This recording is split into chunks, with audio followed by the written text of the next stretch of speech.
hemostasia y coagulación, ojo con eso, no son lo mismo. Ya lo saben por qué. La hemostasia y la coagulación entonces tienen 4 partes: vasoconstricción, formación del tapón plaquetario, coagulación y organización del tejido fibroso y lisis del coágulo, ¿no? Por lisis del coágulo. Aquí comienza la cicatrización. Bien, después al final le van a poder tomar una foto para que lo tengan ahí de recuerdo y les puede ayudar en su lectura. ¿Está bien? Perfecto. Por eso está en pequeño. Tal vez los de atrás no lo van a poder ver bien. Perfecto, pero eso dice acá. Ahora, en la vasoconstricción hemos dicho que se debe a 2 cosas. La vasoconstricción puede ser refleja y humoral. ¿Cómo lo describe Guyton? Esto es para que comparen con Guyton. En Guyton no dice vasoconstricción. La vasoconstricción está dentro del espasmo vascular. Ojo, yo estoy haciendo esa diferenciación. ¿Está bien? Perfecto. ¿Por qué? Porque para mí la vasoconstricción es el espasmo vascular, que es una acción refleja del músculo liso que tienen los vasos sanguíneos. Por lo tanto, por una acción refleja se contrae. Y la porción humoral era especialmente el tromboxano A2, que se libera por las plaquetas y que también proviene del ácido araquidónico, que vamos a ver ahora, que promueve principalmente la vasoconstricción. Otro vasoconstrictor que refuerza la endotelina.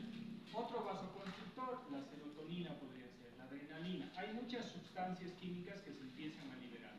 2 principales responsables de la vasoconstricción de tipo humoral. Ya sabemos que humoral es líquido, o sea, son sustancias que están dentro del líquido. Muy bien. Entonces, ahí va. Habíamos visto la formación del tapón plaquetario, que aquí empezaba el problema, ¿no? O sea, en realidad, el rollo de este proceso fisiológico que tiene nuestro organismo para prevenir la pérdida de sangre.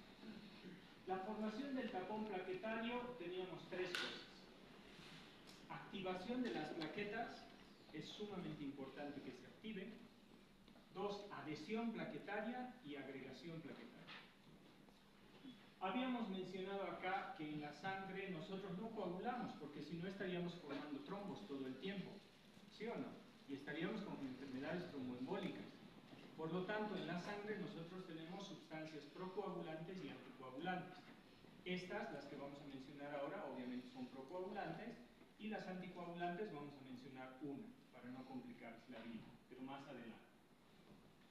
Entonces, decíamos de que hay estos 3 elementos. De las plaquetas que habíamos mencionado, que es uno de los elementos fundamentales de este primer paso, era de que al activarse va a ocurrir 3 cosas con la plaqueta. Cambian de forma, porque antes eran circulares, y después se van a volver como con emisión de bracitos, que le llaman, o emisión de pies, que le llaman pseudópodos, ¿verdad? Entonces, la plaqueta que era circular, digamos, u ovoide, entonces ahora tiene como bracitos. Por eso aquí yo les he dibujado, usen una imaginación, les decía, esa es una plaqueta, pero activada, porque la plaqueta antes de ser activada era una circular u ovoide. ¿Está bien? Solo cuando se activan, entonces cambian de forma. La parte importante, y ojo con eso, tienen que leer en Guyton. La plaqueta tiene en su interior gránulos alfa y beta, aunque Guyton no menciona los beta, creo que los gránulos tampoco, pero sepan ustedes que pueden googlear, dentro de la plaqueta tiene gránulos alfa y beta, y también tiene sustancias. Voy a mencionarles muy rápido ahorita, pero eso lo tienen que leer ustedes. Tiene ADP, tiene ATP, tiene factores de crecimiento y diferenciación endotelial, tiene el factor estabilizador de la protrombina, perdón, el factor estabilizador de la fibrina, tiene, por ejemplo, libera serotonina, liberará el factor beta transformante, creo que eso tampoco está en Guyton, pero tiene un montón de cosas la plaqueta, entonces por eso es importante. Y un elemento fundamental era el tromboxano A2, que también proviene de la plaqueta. ¿Está bien? Y luego vamos a ver de dónde también sale el tromboxano A2, responsable de la vasoconstricción y responsable de la agregación plaquetaria. Eso ya lo habíamos visto la anterior. Y después, fíjense que la 2, que es formación del tapón plaquetario, o también también lo van a encontrar con otros nombres como placa hemostática primaria o fase hemostática primaria, que es lo que primero se da. Es todo lo que estamos mencionando acá. La segunda parte, que tiene que ver con la coagulación propiamente dicha, que es la formación de la malla de fibrina y estabilización del coágulo, es la parte 3 precisamente, coagulación. Y la 4 ya comienza la cicatrización, que eso lo veremos posteriormente. ¿Está bien? Pero estas dos vamos a ver ahora y vamos a encontrar las fallas. Rapidísimo entonces. Cuando se rompía el endotelio, nosotros tenemos las células endoteliales y teníamos el colágeno subendotelial. En este colágeno subendotelial hay una sustancia que se libera de la célula endotelial, que será el factor de von Willebrand. El factor de von Willebrand, que yo lo he dibujado acá con un triángulo, digamos, ¿sí?, es sumamente importante para que se inicie la activación de las plaquetas. ¿Por qué? Porque este factor de von Willebrand va a liberar una glicoproteína, decíamos, que se llama B1. La glicoproteína B1, liberada por el factor de von Willebrand, y el factor de von Willebrand liberado de las células endoteliales. Esto se libera y lo que va a hacer es, primero va a alertar a las primeras plaquetas que estaban pasando por este vaso sanguíneo, por el producto de la vasoconstricción tendría que ocurrir un enlentecimiento del flujo sanguíneo por la presión extracelular también, extracapilar también del líquido intersticial. O sea, hay un montón de cosas que suceden. El punto es el siguiente: las plaquetas empiezan a adherirse precisamente a la glicoproteína B1. Entonces, la glicoproteína B1, expresada por el factor de von Willebrand, liberada por las células endoteliales, se acomoda en el colágeno subendotelial. Y el colágeno subendotelial es, pues, lo que se ha roto el vaso sanguíneo. Se expone. Antes no estaba expuesta. ¿Está bien? Por lo tanto, a esto se le denomina adhesión plaquetaria. Pero la adhesión plaquetaria no es suficiente, decíamos, porque es muy débil. Y además son pocas plaquetas. Por lo tanto, acá, al activarse las plaquetas, liberarán sustancias químicas.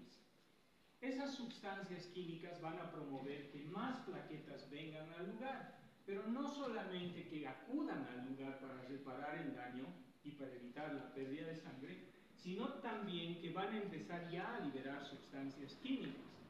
Una de las más importantes, decíamos, era el tromboxano A2, que se empieza a liberar. El tromboxano A2 es responsable de la agregación plaquetaria. También era responsable de la vasoconstricción. Por lo tanto, va a acudir más plaquetas. Ojo con esto: la adhesión plaquetaria no es lo mismo que la agregación plaquetaria.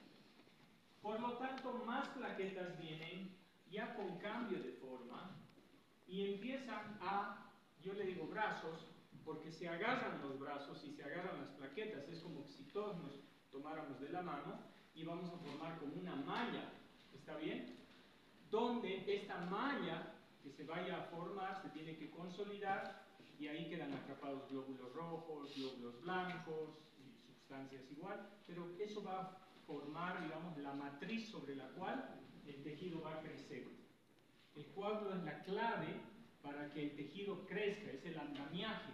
No sé si conocen la palabra andamiaje, quiere decir un edificio, por ejemplo, está siendo construido, pero cuando los obreros no pueden alcanzar ciertos lugares, construyen un andamio, ¿no es cierto? Esas cosas de metal por donde están andando. Y entiéndase el andamio, vamos a hablar más adelante igual de eso. El andamio quiere decir el lugar por donde tú te puedes desplazar para construir ese edificio.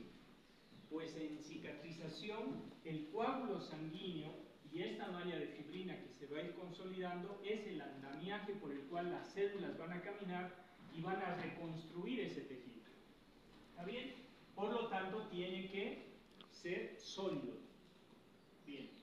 Entonces, decíamos que las plaquetas vienen gracias a la agregación plaquetaria que se ha dado por el tromboxano A2. Una vez que viene el tromboxano, una vez que las plaquetas vienen y se agarran de los bracitos, tiene que haber alguien que refuerce este agarre. digamos como una cinta adhesiva que me puedan amarrar aquí, y esto va a ser difícil que me suelte, ¿sí o no? ¿Está bien? Perfecto. Algo que me estoy olvidando era, las plaquetas se tornaban altamente adhesivas, y esa adhesividad quiere decir que hay sustancias químicas propias a ellas en su membrana, como ser la glicoproteína 2B y la glicoproteína 3A. Eso le da la adhesividad, ¿sí? Por lo tanto, posterior a ese agarre que tiene, alguien se va a venir a reforzar, una proteína plasmática, denominada fibrinógeno. Muy bien. Y el fibrinógeno es una proteína plasmática, pero también es el factor 1 de la coagulación. Muy bien. El fibrinógeno entonces va a venir acá y es como la cinta que va a reforzar los bracitos para que todas las plaquetas acá se empiecen a consolidar y todos los que estamos agarrados de la mano no nos podamos soltar. Ahí sí que nos ponen con cintas y no nos soltamos más. ¿Está bien? Entonces ya se vuelve más sólido ese lugar. Bien, ¿qué es lo que sucede? Les decía, tan maravilloso es nuestro organismo, la arquitectura y cómo funciona, que es tan seguro. Van a ver, hay varias cosas segurísimas acá, porque si no tendríamos problemas todo el tiempo. Entonces, ha generado todo un proceso para transformar este fibrinógeno en fibrina. ¿Cómo se llama? Si yo les preguntara, ¿qué proceso tiene como fin catalizar el fibrinógeno en fibrina? O transformar el fibrinógeno en fibrina. La respuesta es... Entonces, se dan cuenta que solo para endurecer esto tenemos algo tan intrincado como la cascada de coagulación. Toda la cascada de coagulación tiene el único fin de llegar al número 1 y transformarlo, este número 1, que es el fibrinógeno, en fibrina. ¿Para qué? Para que la malla de fibrina sea sólida y funcione como un andamio para la reconstrucción del tejido. ¿Se dan cuenta? Bien. Entonces, ahora lo que nos vamos a abocar es a detectar las fallas en este libro. La cascada de coagulación habíamos dicho que tiene 3, ¿no es cierto? Uno es la vía intrínseca. Muy bien, la vía intrínseca. Y 2, la vía extrínseca.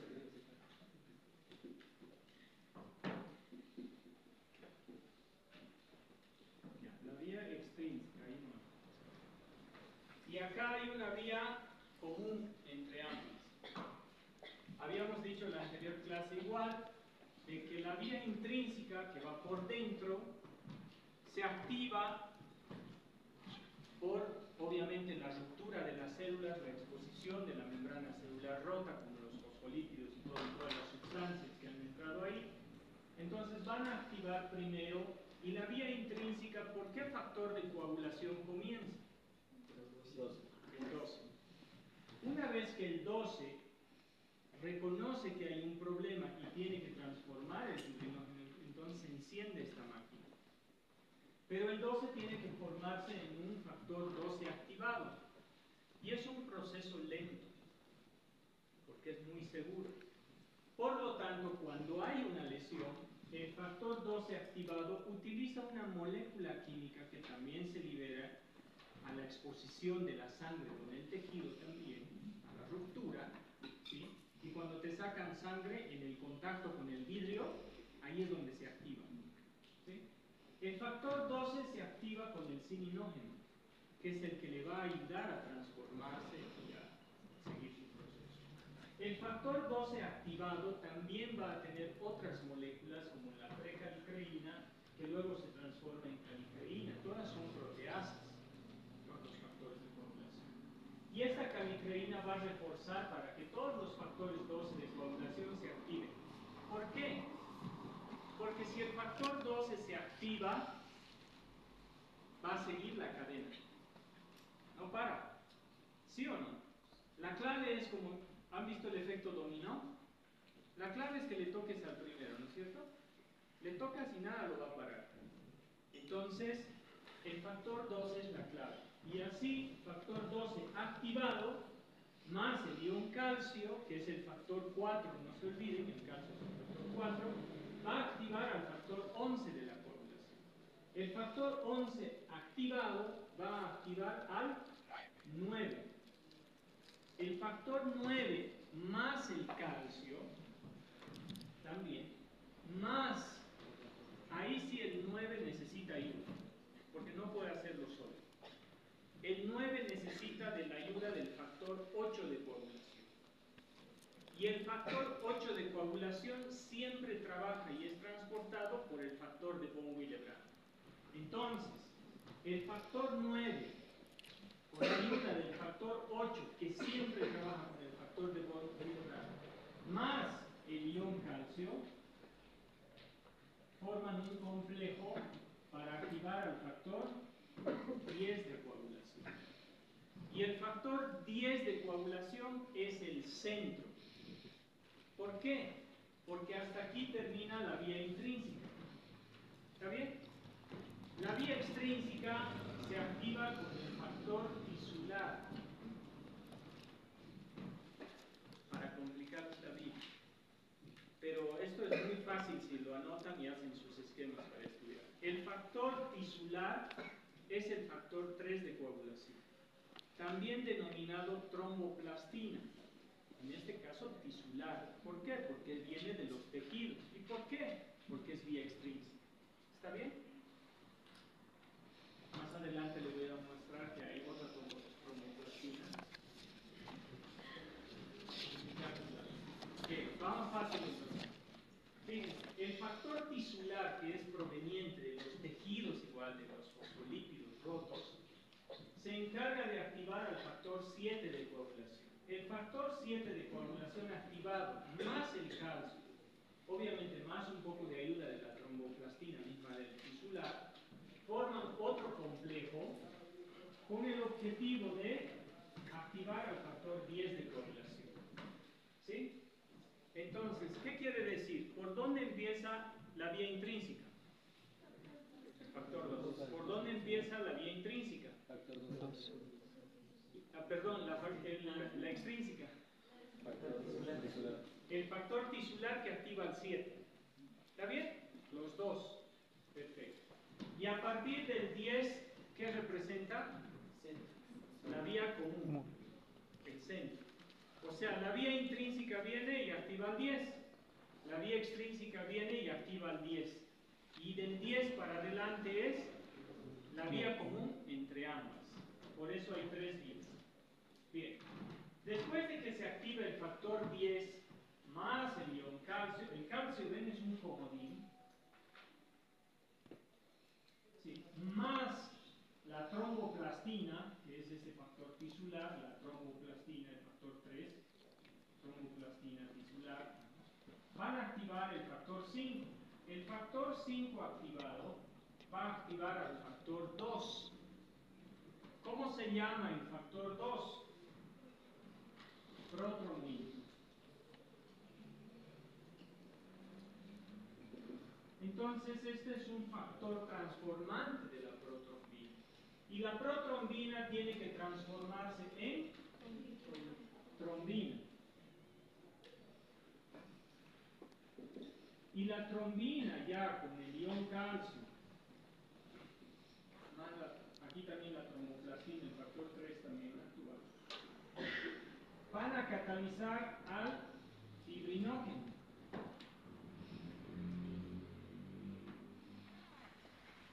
Y la van a transformar en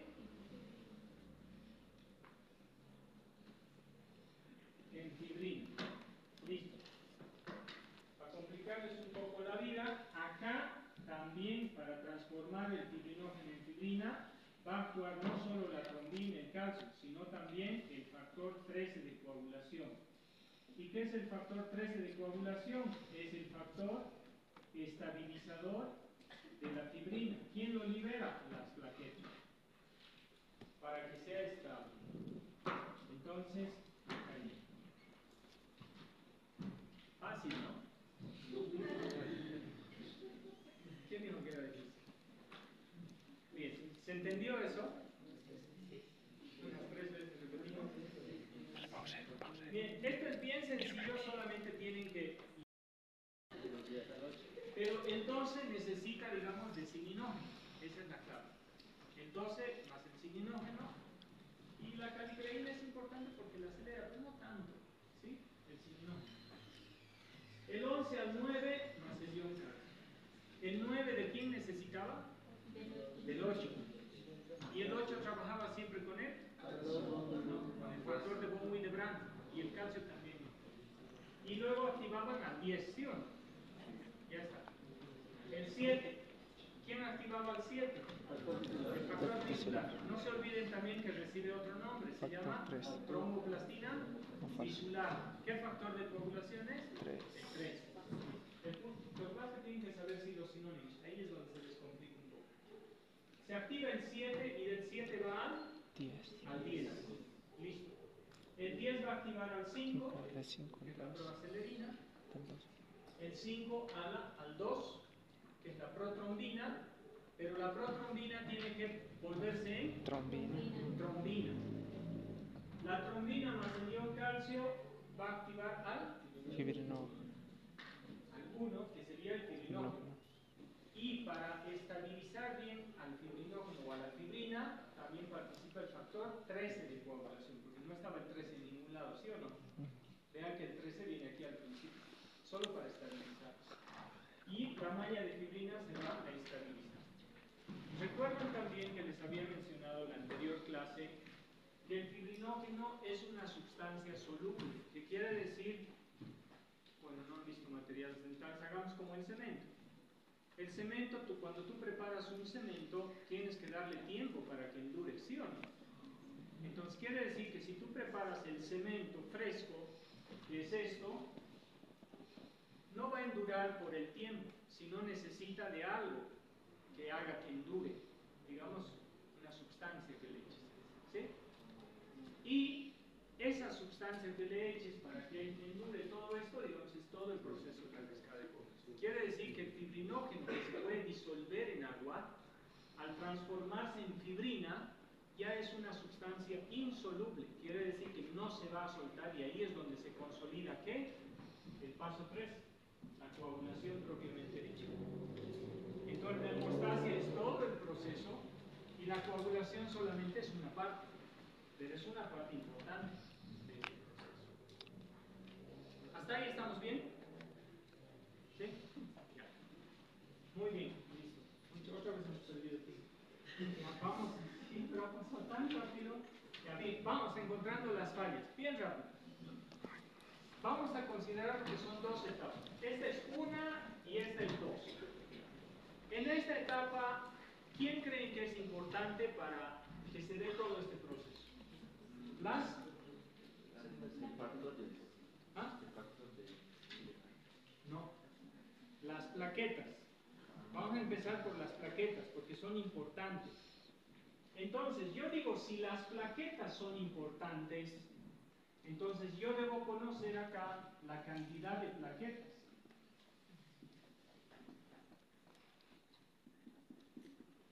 ¿Cuánto es la cantidad de plaquetas? 150.000 o 150.000. 450.000. 450.000. Algunos textos manejan así. ¿Está bien? También les he pasado al grupo, ¿no es cierto? Pregunta, ¿por qué yo debo saber los valores? Fíjense, son 2, uno menor y uno mayor. ¿Por qué?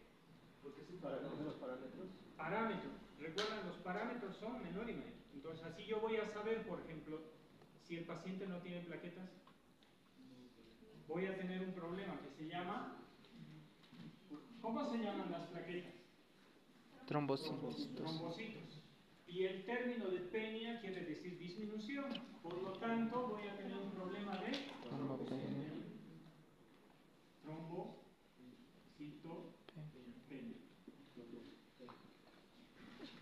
El término penia quiere decir disminución. Entonces,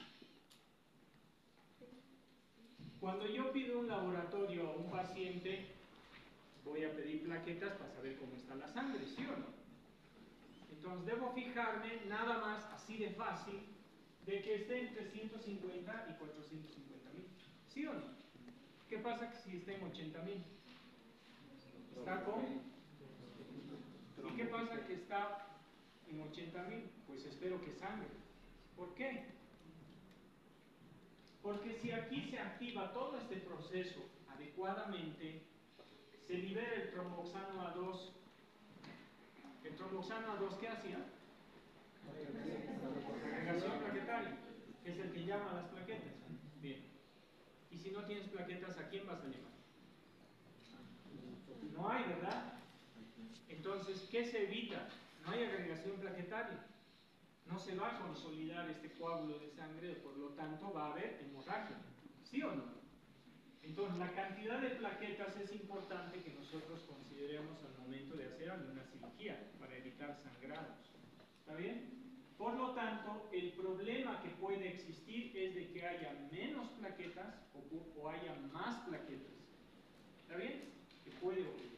Pero vamos a hablar de la trombocitopenia. ¿Por qué se puede dar o por qué un paciente puede tener menor cantidad de trombocitopenia? De plaquetas. Una de las causas se denomina idiopática.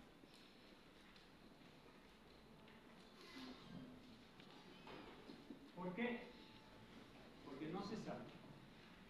Las enfermedades idiopáticas son aquellas que no detectan, no tienen un diagnóstico certero y no se sabe dónde está el problema. Puede ser una alteración en la fábrica, ¿sí o no? ¿Dónde es la fábrica? Médula ósea. Médula ósea roja. Algo está pasando. Puede haber una aplasia medular, ¿sí o no? Puede haber un problema en la médula ósea donde no están produciéndose estos. Entonces, idiopática. ¿Dónde estará la falla? Habría que descubrirla, ¿no? ¿Dónde estará? Generalmente médula ósea. Otra. ¿Sí? Que se estén utilizando las plaquetas en otros lados. Eso se llama trombocitopenia trombótica.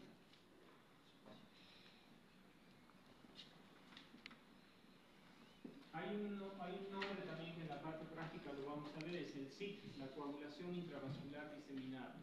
A veces, algunos pacientes por alguna razón tienen coagulación intravascular diseminada que luego se ve, parecería contradictorio. Este paciente tiende a hacer coagulación, sin embargo tiene procesos hemorrágicos internos.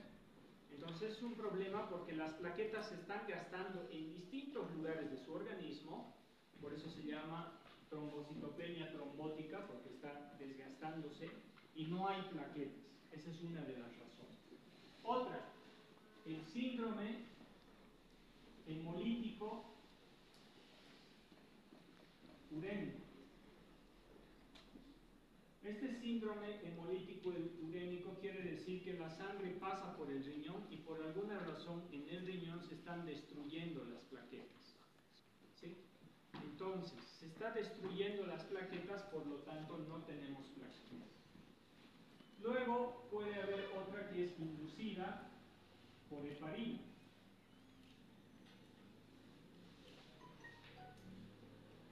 ¿Sí? Inducida por heparina. Entonces, ¿cuál es el asunto de esto? Lo único que ustedes tienen que hacer, diagnosticarán una trombocitopenia trombótica, un síndrome hemolítico urémico. Esto también tienen que saberlo, ¿no? Solamente para preguntar, para indagar. Pero ustedes van a tratar, no. Por lo tanto, lo único que tienen que hacer ustedes es valorar y remitir para que digan qué es lo que está ocurriendo, ¿sí o no? ¿Verdad? ¿Por qué? Porque si yo le hago un tratamiento a este paciente va a estar con problemas de sangrado, así sea una extracción dental, ¿verdad? Entonces, por cualquiera de las causas que sea que la cantidad de trombocitos descienda, entonces vamos a tener problemas. ¿Está bien? Entonces, ¿qué tienen que hacer?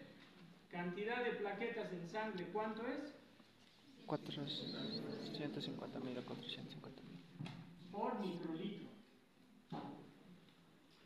¿Está bien? Por microlitro. Entre 150 a 400.000. Ojo con esto. Si el paciente tiene 100.000, todavía le pueden debajo de 80 no, porque ese paciente se va a desangrar. ¿Está bien?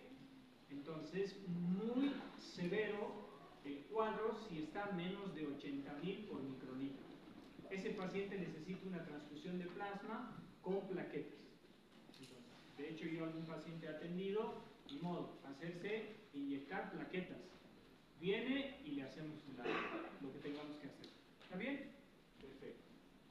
Las plaquetas ya hemos dicho de que uno de los problemas. ¿Qué pasaría si no tenemos factor de von Willebrand? Este factor de von Willebrand no existe. ¿Qué se va a dar? La enfermedad de von Willebrand. ¿Qué causa?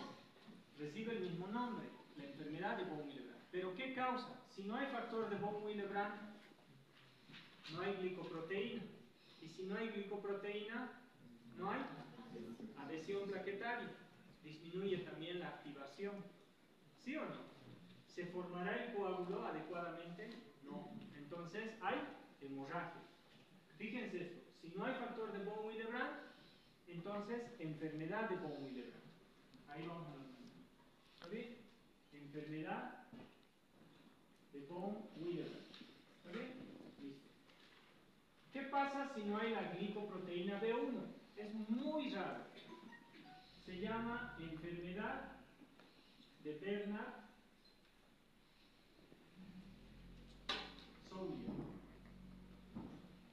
Muy raro. ¿Qué pasa si no hay la glicoproteína B1 y la B2? Enfermedad de Glassman. ¿Está bien? ¿Qué les quiero decir con esto? Hay algunas cosas que sí necesitan saber. Hay algunas otras. Yo les voy a preguntar sobre la enfermedad de Glassman. No. ¿Saben qué me importa a mí que sepan? Es lo que les he mencionado al principio, por eso he repetido todo de nuevo. Eso es lo que me interesa. Adhesión, agregación, de dónde vienen las cosas. Hay algunas otras enfermedades que no nos interesan porque no hay mucho. ¿Está bien? Pero más allá de todo esto, quería explicarles en esta parte es que si yo conozco el proceso fisiológico y así trabaja el área de la salud, pues analizas todo lo que ocurre y dices aquí el paso 2, el paso 3 está fallando. Entonces te sirve para detectar los problemas. ¿Está bien? Ahí vamos. Pero aquí sí ahora va a haber uno importante. De todo lo que estamos mencionando, este es el que tienen que saber cuando hay problemas. Trombocitopenia. Esto sí tienen que saber, porque tú tienes que reconocer cuando el paciente te da un laboratorio, decirle si va a tener hemorragia o no por la cantidad de plaquetas. Eso sí tienen que saber. Estas otras, obviamente, si es que hay alteración y no son las plaquetas, algo está pasando, porque en estas enfermedades las plaquetas están normales. Está fallando otras cosas. Pero aquí quiero hablarles del tromboxano A2. ¿De dónde proviene el tromboxano A2 y quién lo puede afectar? Y había una pregunta que me hicieron en la anterior clase muy interesante y que lo íbamos a hablar, por supuesto, es sobre los AINES. ¿Ustedes conocen los AINES? Les va a servir para farmacología.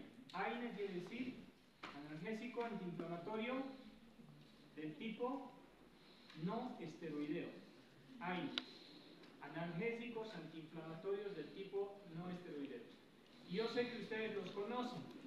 Se clasifican como ácidos, el propil cetónico, el antrálico, el propiónico, y ahí está una clasificación que lo van a llevar muy a detalle en farmacología, estoy seguro. Por lo tanto, tenemos con nombres comerciales, por ejemplo, a la aspirina, que es ácido acetil salicílico, el ibuprofeno, el ketoprofeno, todos los AINES hemos tomado, ¿cierto? Pero acá hay uno en especial, se llama la aspirina. Y la aspirina, ojo con esto, la aspirina sí o sí tienen que saber. ¿Qué inhibe? Inhibe el tromboxano A2. ¿Cómo? No hay que saber. Acá. Les explico bien rapidito.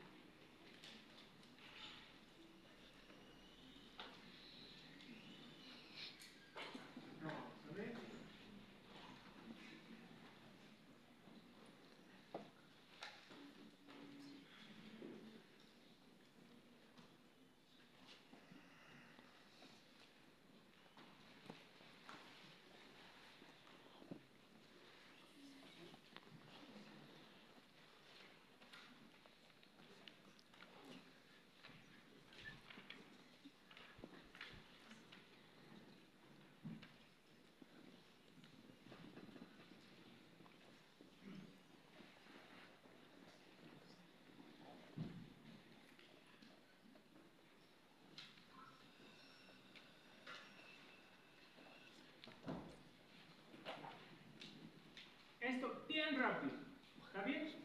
Para fármaco les va a servir. Todo esto es aparte. ¿Sí?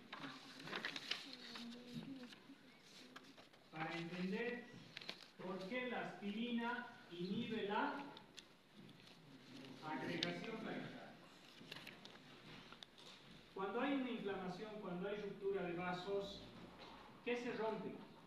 Las células, obviamente los tejidos, pero a mí lo que me interesa es lo inmune. ¿Está bien? Las células.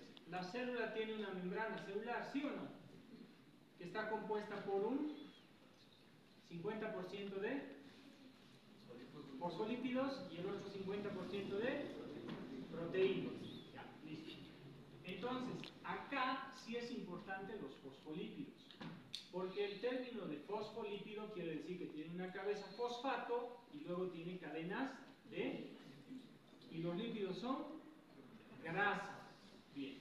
Cuando se rompe una célula, entonces, ¿qué se libera? Los fosfolípidos. Y hay una enzima que viene y ataca a los fosfolípidos. Viene una enzima, la ataca, es la fosfolipasa A2. Entonces, la fosfolipasa A2 viene sobre los fosfolípidos y los va a separar, disgregar. Y uno de los que sale de ahí, de los fosfolípidos, en realidad de los lípidos, es un ácido graso insaturado. Ese ácido graso insaturado se llama ácido araquidónico. ¿Está bien? Sobre el ácido araquidónico puede venir otra enzima, la lipoxigenasa, y la ataca. Si ataca la lipoxigenasa, va a sacar subproductos denominados leucotrienos y otras sustancias más. Pero por otro lado puede venir también las COX. Si viene la ciclooxigenasa, o también conocida como COX-1 y COX-2, ambas, y hay COX-3 también, ataca, va a sacar un subproducto que se llama prostaglandinas y tromboxano A2. Las prostaglandinas son la D, la I, la E, la F. ¿Está bien? Ya, repasamos esto de nuevo. Bien. Fíjense, la ruptura de células libera Fosfolípidos. fosfolípidos. De los fosfolípidos va a interesar los lípidos. Hay uno que se llama ácido araquidónico. ¿Qué es el ácido araquidónico? Un ácido graso insaturado. Muy bien. Este ácido graso insaturado por esa ruptura va a estar ahí. ¿Sí? Entonces, la fosfolipasa vino y sacó el ácido araquidónico. Ahora el ácido araquidónico está en inflamación y también está en la coagulación, porque hay inflamación acá. Después vamos a hablar de eso, en otro tema. Bien, entonces, sobre este ácido araquidónico pueden venir dos enzimas. Por un lado la lipoxigenasa. ¿Está bien? Por un lado viene la lipoxigenasa. Si la lipoxigenasa viene y actúa sobre el ácido araquidónico, ¿qué subproducto va a sacar? Leucotrienos. Me van a tomar por eso. Leucotrienos. No nos interesa en este caso. Pero si viene la ciclooxigenasa 1 y 2 y ataca al ácido araquidónico, ¿qué va a sacar? Prostaglandina. Y va a sacar también Tromboxano A2. ¿Está bien? Listo. Hasta ahí está. Las prostaglandinas, por si acaso, son mediadores químicos de la inflamación. Pregunta, ¿qué hacía el tromboxano A2? Agregación plaquetaria. Entonces, rápidamente ustedes intuyan. Si yo les pregunto en el examen, la inhibición en la producción de tromboxano A2 inhibe la agregación plaquetaria. Entonces la pregunta es confusa, probablemente, pero la respuesta es súper sencilla si la entienden. Entonces, ¿qué tienen que aprender a hacer? Es entender la pregunta. ¿Sí? Nosotros, los docentes, no sé si los demás, pero yo intuyo que ustedes no saben comprender las preguntas. No es que no sepan, si no es que no la entienden a la pregunta, de pronto. Porque yo puedo preguntar de distintas formas, ¿sí o no? ¿Verdad? Bien. Entonces, yo puedo preguntar, por ejemplo, ¿quién es responsable? Una pregunta sencilla. ¿Quién es responsable? ¿Qué molécula es responsable de la agregación plaquetaria? Tromboxano. Pues sorpresa, no os va a preguntar así. Muy fácil, está muy fácil. Entonces yo os voy a preguntar de otra forma. Va a complicar la vida. Así. ¿Quién dijo que odontología era fácil? ¿Se entiende entonces? Cuando un paciente toma aspirina, entonces, ¿qué está bloqueando? La formación o la producción de tromboxano A2. Fíjense lo siguiente, la aspirina que toman los pacientes es un AINE que ha sido diseñado para acción analgésica, antiinflamatoria y antipirética, tienen los tres. Obviamente la aspirina tiene más acción antiinflamatoria, pero como un efecto colateral es antiagregante plaquetario. Entonces, ¿qué inhibe de la coagulación? No es la adhesión, no te inhibe a no te inhibe a estas sustancias, no te inhibe a las plaquetas, no te inhibe nada, solamente te disminuye la cantidad de tromboxano A2. Y si no hay cantidades adecuadas de tromboxano A2, pues no hay llamado a las plaquetas, que se llama agregación plaquetaria, y por eso el paciente sangra. ¿Está bien? Clave en esto, ¿cómo actúa la aspirina o todos los AINES? Inhibiendo a las prostaglandinas y al tromboxano A2. Pero ojo, la aspirina viene y ataca a la COX-1 y a la COX-2, a ambas. Las inhibe. Si las COX-2 y 1 están inhabilitadas, pues no hay activación del ácido araquidónico para que se produzcan ni prostaglandinas ni tromboxano A2. Obviamente, si yo inhibo a las prostaglandinas, genial, porque me están produciendo inflamación, pero se va a producir sangrado. ¿Cuál es la diferencia con lo que me preguntabas? La unión de la aspirina para causar este efecto es irreversible. Puede durar hasta 14 días. De hecho, en muchos países vecinos y en el exterior, en Estados Unidos, para que el corazón funcione bien y para que no formen trombos, se toman aspirina como pastillas.